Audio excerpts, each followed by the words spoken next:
Hello viewers, চলে এসেছি শীতের সবথেকে আকর্ষণীয় ফুল গাঁদা গাছের প্রুনিং কীভাবে করব সে বিষয়ে তোমাদেরকে আমি আজকের ভিডিও শেয়ার করব।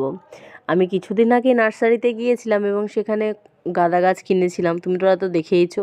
সেই চারাগুলো আমি লাগিয়েছি এবং অল্প কিছুদিনের মধ্যে দেখো কত সুন্দরভাবে এগুলা বড় হয়ে গেছে, পাতাগুলোও বড় বড় হয়ে গেছে। তাই এর প্রধান কাজ হচ্ছে প্রুনিং করা, কারণ গাঁদা গাছে যদি সঠিক সময় প্রুনিং না করা হয় তাহলে কিন্তু গাছ ঝাগড়া হয় না।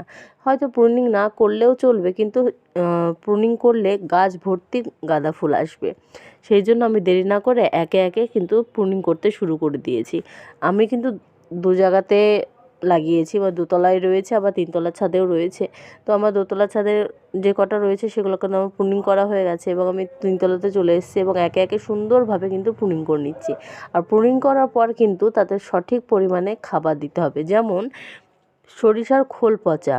সরিষার খোল পচা কিন্তু এই গাঁদা গাছের জন্য শীতের সময় খুবই উপকারী। তাই দেরি না করে ঝটপট গাছের যত্ন নিতে শুরু করে দিও। আর কে কে গাঁদা গাছ লাগিয়েছো অবশ্যই জানিও। ভিডিও ভালো লাগলে অবশ্যই লাইক শেয়ার কমেন্ট করবো। এখনকার মতো টাটা।